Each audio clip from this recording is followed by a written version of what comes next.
The first 3 seconds of a conflict dictate exactly how it ends. Before you even open your mouth to explain, shut down, chase, or explode, your body has already made a decision for you. Most people spend years in therapy trying to fix what they said during a fight. But if your nervous system has already hijacked your brain, no communication script on earth is gonna save the conversation. Today I'm showing you exactly what happens inside your physiology the first 3 critical seconds, and the exact somatic tool to stop the spiral before it takes over. Welcome to the Regulated Life, where relational nervous system science meets real life healing. If your body is tired of protecting you from the people you love most, you're in the right place. So let's actually sit with that opening for a second, because I think we breeze past it. Your body has already made the decision for you. That sentence should stop you in your tracks if you've ever even once said something in a fight that you didn't recognize coming out of your mouth, or gone silent on someone you love and watched yourself do it from somewhere outside your body like you were a passenger, or felt your chest seize up before your brain even finished processing what the other person said, and then spent the rest of the day trying to reverse engineer why you reacted the way you did. Here's the premise of today's episode, and I want you to really hear it. You have been treating your reactions like character problems, patience problems, communication problems, maturity problems, and every single time you've been about 3 seconds too late to the actual scene of the crime. Because the decision already got made in your body in less time than it takes to blink twice. This isn't a willpower conversation. This is a biology conversation. And once you understand the biology, an entire category of self-blame just dissolves. Not because you're suddenly off the hook for your behavior, but because you finally know what you're actually working with. Let's go inside the 3 seconds. There's a structure deep in your brain called the thalamus, and think of it as a switchboard operator. Every piece of sensory information that comes in, a tone of voice, a facial expression, a particular kind of silence, gets routed through there first. And from the thalamus, that information has 2 possible roads it can travel. One road goes up to your prefrontal cortex, your reasoning brain, the part of you that can hold context, weigh nuance. Remember that your partner is just stressed about work and this isn't actually about you. That's a brilliant, sophisticated piece of biological machinery, and it is comparatively slow. The other road goes straight to your amygdala, a much older structure, evolutionarily speaking, that has one job: detect the threat, respond now, ask questions later. The neuroscientist Dr. Joseph Ledoux mapped this pathway decades ago and gave the name that I think about constantly. He called it the low road because it is, quite literally, a shortcut. It bypasses your thinking brain entirely. And here's the part that matters for every relationship in your life. The low road wins the race every single time. Not because you're weak, not because you're undisciplined, because that's what it was built to do. It was built to get you out of the way of a car, away from a predator, out of danger before your thinking brain had finished forming a sentence. Wait, is this actually dangerous? Dr. Stephen Porges calls this process neuroception. And I want you to actually take that word in, because once you have it, you'll start seeing it everywhere. Neuroception is your nervous system's ability to detect safety or danger without conscious thought. It's not a feeling, it's not an opinion. It's a biological scan that happens below the level of awareness, and it runs constantly on everyone you talk to every single day.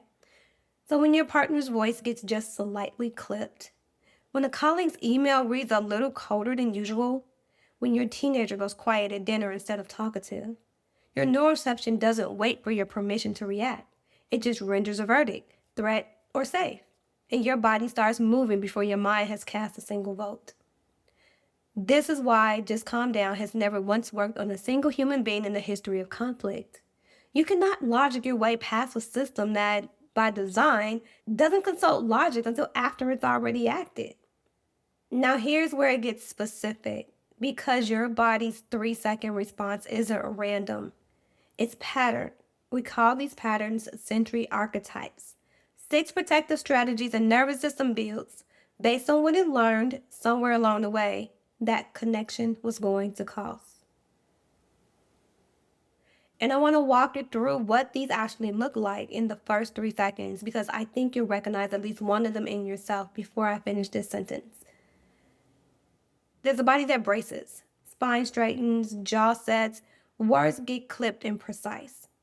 From the outside, it can look like control, even confidence. From the inside, it's a brace, a nervous system getting ready for impact before any impact has actually happened. That's an armored pattern. There's a body that softens and complies almost instantly. Sure, no problem. It's fine, really. While underneath, the stomach is dropping and the shoulders are pulling inward. That's not an actual agreement. That's an appeaser pattern. A nervous system that learned a long time ago that keeping the peace was safer than asking for what it actually needed. There's a body that reaches for reassurance, for response, for proof that the connection is still intact, sometimes before there's even any real evidence that it isn't. That's a seeker pattern. A nervous system is trying to settle an alarm it can't quite locate. There's a body that goes quiet, not stubborn, not cold, just genuinely offline. Words get short, even lose focus. Energy leaves the room before the body physically does. That's a bunker pattern, a dorsal shutdown. There's a body that flares.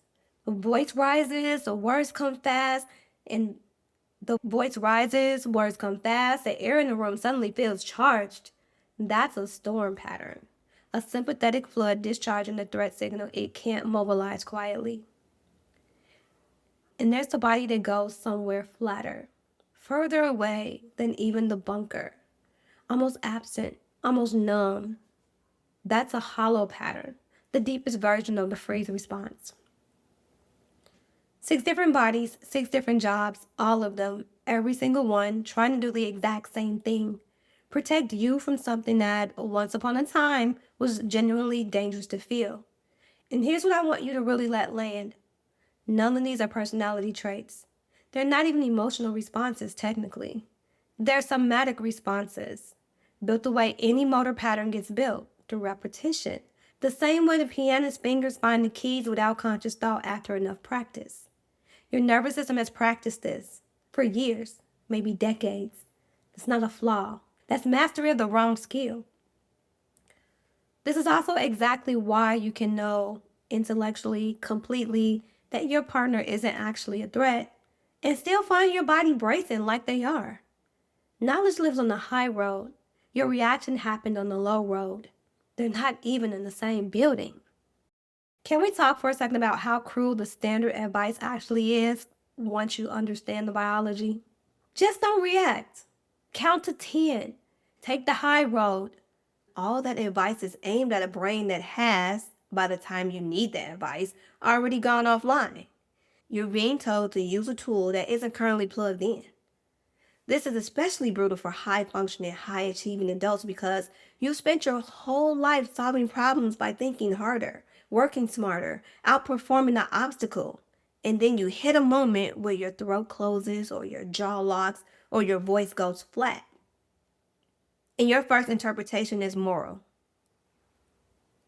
I should have handled that better. What's wrong with me? Why can't I just stay composed? Nothing is wrong with you. You ran headfirst into one category of problem that thinking your way through doesn't solve, because the part of you doing the thinking was temporarily unavailable. You cannot use a phone that's been switched off. And in those first 3 seconds, your prefrontal cortex, your strategic, reasonable, articulate self, is functionally switched off. This isn't an excuse to skip accountability. It's the prerequisite for it. You cannot repair a pattern you're busy shaming yourself for. So if you can't think yourself out of the first 3 seconds, what can you actually do?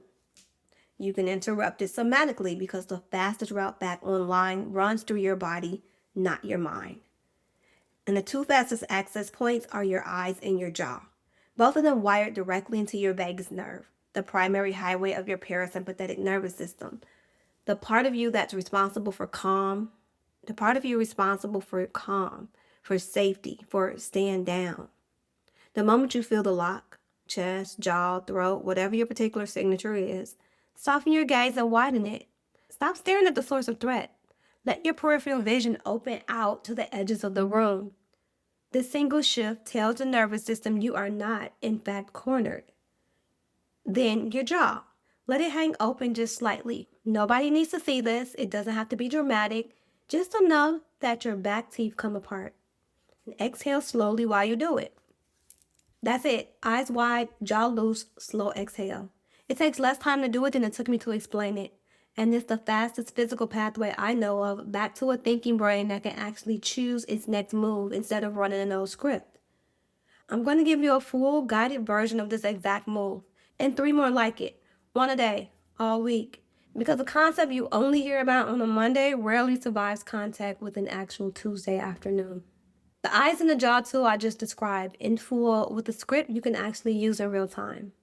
Wednesday is the boardroom exhale, built specifically for the moment you feel yourself starting to over-explain or take control of a conversation that's already escalating. Thursday is the humming door, a tool for the exact moment you feel yourself going quiet and starting to disappear from a conversation. And Friday, we close the week with a bilateral cool down. What to do after a hard conversation, when the conversation itself is over, but your body hasn't gotten the memo. And next week, we're going somewhere I think you'll recognize immediately. What happens when your thinking brain doesn't just slow down, it goes fully offline. We're calling it the relational red zone, and I'm going to explain exactly why a single shift in tone, silence, or distance can make you temporarily, biologically incapable of clear thought and what to do about it. Before you try to fix the relationship, find out what survival pattern your body is running.